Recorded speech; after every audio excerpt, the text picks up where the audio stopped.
Good morning, guys. Now, today's topic challenges two church authorities. Now, in this, remember yesterday we talked about the Black Death, and that events really affect the society in Europe, Middle Ages, and also at the same time, the church, remember the Crusades was taking place during those years, Middle Ages years, and then after the Black Death or during the Black Death, the church was losing power.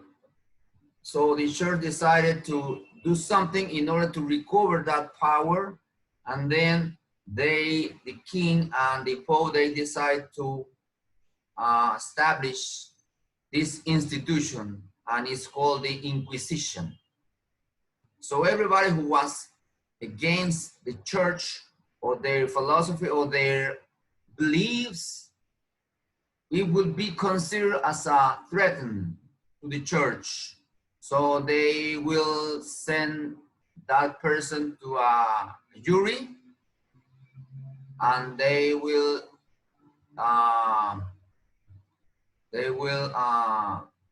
decide whether he is right or he's wrong, and then if he's guilty, then he will burn that person. Okay, so this is a very dark stage, dark period in the Catholic Church. Okay, this was a very controversial. Also, this by the time all the Spanish came to America, they also practiced this Inquisition. They really tortured the people during those days in order to become Christians, Catholics. So as an introduction, I'm going to play this video that talks about what was the Inquisition institution, okay? And then we'll restart the topic using PowerPoint document that I designed, I organized for you guys, okay? Let me see where it is. What made the Spanish Inquisition so horrible? Okay, yes, this is. I'll pay attention, everyone, all right? I hope you're there because everybody's quiet. Today, most of us live in a world where we're free to pursue whatever spiritual path we see fit and worship whatever god or gods we fancy without fear of reprisal or persecution. That was not the case for medieval Europe, however, when starting in the 12th century, the Catholic Church launched a bloody inquisition that would last for hundreds of years and see tens of thousands of people tortured and executed, all in the name of their version of God. Hello and welcome to another episode of the Infographic Show. Today we're taking a look at some of the greatest horrors of the Inquisition. Christianity, originally conceived in ancient Israel, was at its inception persecuted as heresy by the Jewish leaders of the time. Jesus was famously humiliated, beaten, and ultimately crucified for his claims that he was the living Son of God. And after his death, his closest followers went into hiding until, fueled by their belief that Jesus had risen from the dead as promised and thus proved that he was the Son of God, they began to spread their beliefs in Jesus as Savior. This led to their becoming known as Christians and the original disciples. Many would suffer terrible fates at the hands of the Jewish leadership. Over 1,000 years later, though, Christianity had arisen to become the prominent religion across Europe, and in a bit of irony, it now became the faith that persecuted Jews for their beliefs. Yet Christianity was being challenged from both within and without, with many Christians deeply unhappy with the Vatican's abuses of power and calling into question problematic Catholic dogma. Others who simply wanted to worship God in their own ways were also threatening the power and influence of the Church, and that could could not be tolerated, publicly proclaiming that there could be only one road to God and all else was dangerous heresy that threatened to steer people away from God's love. The Inquisition was launched in the late 12th century, though sadly the truth was that the church was more concerned with securing its own power and wealth rather than the souls of the faithful it claimed were being threatened.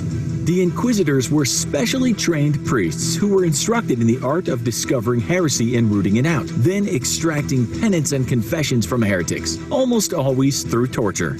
When an inquisitor arrived in town, he would immediately announce his presence to the local population and would give citizens present a chance to admit their heresy. If they did, then they would be doled out a punishment befitting their level of heresy, everything from a forced pilgrimage to holy sites in Rome to severe whippings which could scar a person for life. For inquisitors, true penance could only be achieved through deep pain. Thus, most inquisitors would make use of special bullwhips, which would come with small metal beads at the end in order to deeply lacerate flesh. Others still used a tool known as a cat of nine tails, which was a whip with 9 extensions, typically with each one inlaid with pieces of sharpened metal. The wounds would be so severe that often those receiving this punishment would die from infection or be crippled afterwards. Those that survived bore the scars for life, their backs forever disfigured by the horrible whipping. This was, of course, lighter punishment reserved for those who freely confessed. If one did not confess, the inquisitor would immediately begin their investigation, calling in local townsfolk for one-on-one meetings. Citizens were encouraged to speak up about the heretical practices of their neighbors, and once accused, there was often little evidence needed to determine guilt. This led to many cases of revenge in the form of false accusations by angry neighbors, or perhaps just by individuals who coveted the lands and even the wives of others for themselves. With the scantest proof of heresy, one could convince an inquisitor that their neighbor was a horrible heretic, deserving of the fires of hell itself. Of course, the church itself hardly ever needed much incentive to persecute people as heretics. Count Raymond VII of Toulouse would regularly burn people at the stake for heresy, even if they had confessed when given an opportunity, because often those who were persecuted were Jews, Muslims, or other religious minorities. The process of killing them was little more than a handy way to cleanse the population of undesirables. That included gays who were persecuted under the laws of sodomy and brutally tortured before being killed. In the Kingdom of Aragon in Spain, the Inquisition only stopped giving out the death penalty for sodomy after almost 1,000 trials, most of which ended with torture and death for the accused.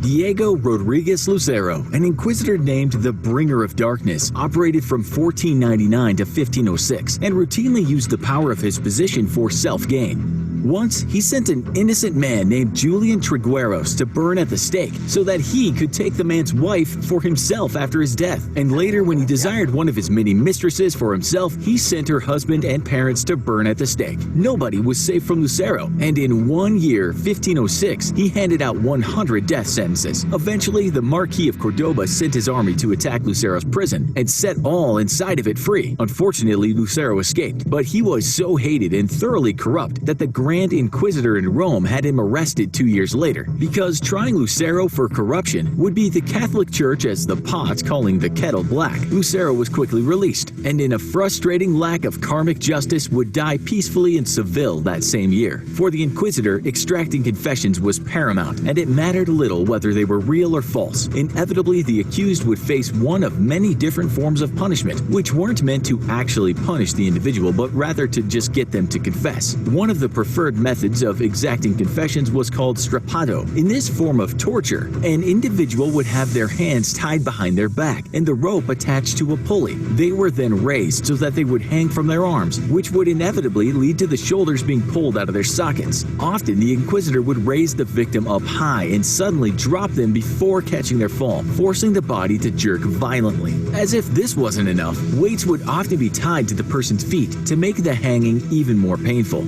The rack was yet another popular tool of the Inquisition, and a very effective one at that. Here, the subject had their hands and feet tied or chained up to rollers at one or perhaps both ends of a wooden frame. The inquisitor would then slowly turn the rollers with a handle, which pulled on the ropes or chains and stretched the victim's arms and legs until they dislocated. Sometimes, the process would simply continue until limbs were torn off completely. Even though mutilation was forbidden by the Church, in 1256, Pope Alexander IV gave inquisitors the power to forgive each other for any wrongdoing they committed during their torture sessions. This meant that the inquisitors were free to add any form of torture they could dream up to victims who were enduring the torture of strappado or the rack, and thus they often did, because why waste a good chance to mutilate someone? If confessions weren't forthcoming, or perhaps the inquisitor didn't quite believe they were honest enough, they could get inventive with their bound-up prisoner. This would include the use of devices such as the boot, which was a wooden-framed shoe that was placed on the foot of a victim and was slowly tightened until eventually it crushed the bones of the feet and lower legs. Another popular device was the thumb screw, which was made up of small inserts for each of the fingers on a hand, which were gradually tightened until they crushed the finger bones completely. For women,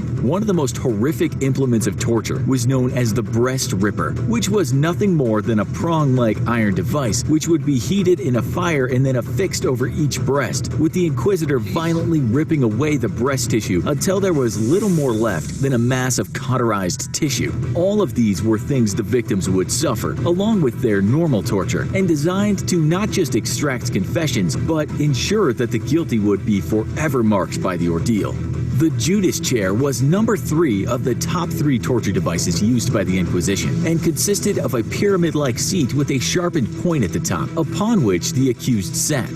The point of the pyramid was forced into the anus or the vagina, and the inquisitor would gradually force the victim down upon the device by lowering them from above by ropes they were attached to. Sometimes the ropes were attached from below, allowing the inquisitor to turn a crank and slowly force the accused down onto the device. Ironically, this was seen as the most humane of the 3 main methods of torture, and this would rarely lead to death and instead would disfigure the person and create lifelong difficulties walking. For women, it would basically make childbearing all but impossible. A milder form of punishment was known as the heretic's fork, and was an ingenious device which consisted of a 2-pronged fork-like device. The device would be tied around the person's neck, and one end of the fork would be placed below the neck, digging into the lower jaw. The other end of the fork would be gouged into the flesh of the chest, securely holding it in place. Thus, the victim would be unable to move their head forward at all without impaling themselves, and the act of speaking was excruciatingly painful. Victims would often be left like this for days before trials, in order to encourage their cooperation, even if those trials more often than not ended in being burned at the stake. For any who wished to avoid their ultimate fate by trying to impale themselves on the fork, the prongs were placed in such a way that doing so was impossible and would only lead to even more pain instead. The Nuremberg Virgin, or Iron Maiden as it's often known, was a sarcophagus-like device in the shape of a woman, with a Virgin Mary placed atop it by the Inquisitors to symbolize the triumph of Christianity over heresy and dissidents. Models differed, but in essence they all worked the same way. The victim was shoved inside it and then had the door thrown shut. In some models, the inside of the maiden was rigged with spikes several inches long. In others, there were no spikes, but instead small holes through which long nails could be thrust through. In order to keep a victim from dying too fast, though, the spikes or nails were situated in such a way that they did not pierce any vital organs, thus ensuring the victim could stay alive for a long period of time. Models differ, but generally, the victim was stabbed through in both the shoulders, lower back, in 3 places across the chest, on each buttock, and once in the stomach. Some models had special slots for inserting nails that would impale the victim through the eyes, but not so deeply as to penetrate into the brain. Inquisitors may throw someone inside and leave them until they died of their wounds, the victim trapped in the enclosed space and unable to move without deepening the wounds they are already suffering. Other inquisitors would slam the door to the maiden open and shut several times, stabbing the victim through over and over again. Curiously, this device was meant to symbolize the victim entering into the embrace of the Virgin Mary herself, an act that symbolizes the Catholic Church's absolution of the accused sins. The Spanish Inquisition was a time of legalized horror inflicted upon the religious minorities of Europe, mostly Jews, pagans, and Muslims. Often the motivations were nothing more than a desire for more wealth and power, with the church seizing the assets of the accused, even if they were allowed to live after the accusation. Men in power who coveted the wives or lands of others would send innocent men to be executed, and jealous lovers betrayed their partners to the inquisitors for revenge. While the Inquisition was meant to combat sin, it ironically only ended up enabling revealing some of the greatest sins in European history. Today, the world casts a mistrustful eye toward organized religion in most parts of the world, partly due to the heritage of the Inquisition and its many abuses. Yet, while we like to think we're far removed from such barbarism, one can't help but wonder, given the particular, almost religious-like zeal of some extreme far-right political movements around the world, just how far we really are from a new age of torture in the name of God.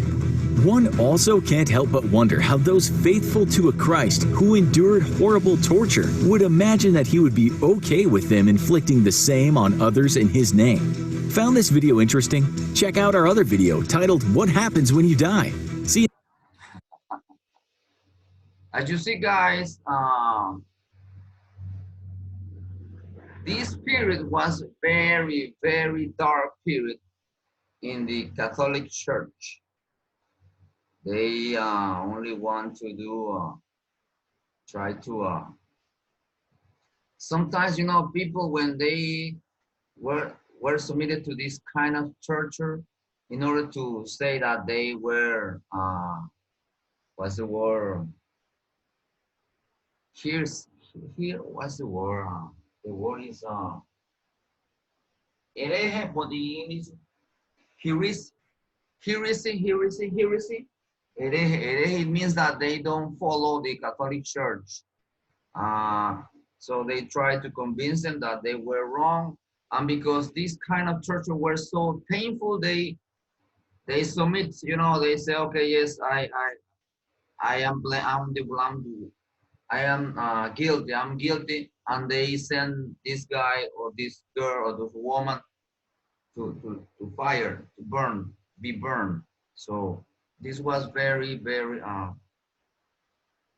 horrible period back in time. But that doesn't exist anymore, thank God, thank God. But it really happens back in those days, okay, guys? Now let's discuss the PowerPoint that I'm trying to open right now here. Let me see. Trying to open this PowerPoint. Okay.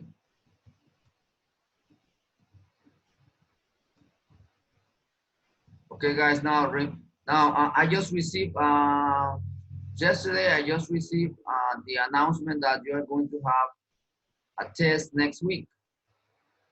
Okay, so please start reviewing all the. Remember, you were supposed to send me the first topics. The first topics. Remember the falling of Rome. What was the other one? The feudalism. The first topic that you were supposed to send it to me. Well, you had to study those topics, okay? The vocabulary plus the assessment, that we discussed here in class. Okay, only the words that we discuss here in class, only those ones, not the other ones, or just only the ones that we discussed here. The vocabulary and the assessment. There were 5, right? Yes, there were 5. Those 5 vocabulary and 5 assessment. Those are for next week tests. Okay, guys? Are you there? Yes. Good. Yes. Okay, now let's begin then the class. Okay, challenges to church authorities. Okay, now it says church react to challenges. The church reacted to challenges by pushing people who oppose its teachings. By around 1100, some Christians had begun to question church teaching. They thought the clergy focused more on money and land than in God. And that's why, remember, these guys, the monks and the other, the priests, they separate a little bit from the church and they create these congregations. Okay, so people who hold ideas consider heresy. are called heretic. Church officials sent priests and friars throughout Europe to find possible heretics. Heretics son los que están, los herejes, los que estaban en contra de la iglesia, son los herejes. Los judíos también eran herejes, los musulmanes también eran herejes, okay? Now, in the year 1200, Pope Innocent III decided that heresy was too great to threat to ignore. He called a crusade against, now this is another kind of crusade, a crusade against heretic in southern France. It lasts 20 years. Christians fight the Moors. Let me see. Yes, Christians fight the Moors. The Moors are the Muslims. Christians fought Moors in Spain and Portugal in an effort to drive Muslims out of Europe. In Spain and Portugal, armed Christian warriors fought to drive the Moors out of their lands. By the late 900s, the once powerful Muslim governments of Spain had begun to weaken it. So political and religious leaders fought each other for power. Now the fight against the Moors. For centuries, the kingdom of northern Spain has been small and weakened, but as the Moors' power declined, this little Christian kingdom seized opportunity to attack. Now this action was called the Reconquista. Why Reconquista? Why? Because as you see over here, all this yellow belongs to the Muslim, as you see over here in the picture, Muslims' land. They take over all this area, the Muslims, during those years, okay? Now the Spanish, they wanted to recover this area and the religion. So that's why it says slowly they took land away from Moors during the Reconquista. They call it Reconquista or Reconquest. So in 1085, Castile, the largest of the Spanish kingdom, let me see if it's over here. No, it's not over here. Won a great victory against the Moors, Catholic and Muslims. Okay. See. The Christian armies won victory after victory. By the year 1250s, the victorious Christian armies had nearly pushed the Moors completely out of Europe. So they recover all this area. Portugal, that belongs to Muslims, and this area of Spain. Now they recover the Spanish and the Portugal recover all their lands. Okay, the rise of Portugal and Spain. Okay, let's stop right here. Is 8:28. 8:28. We don't have time to continue.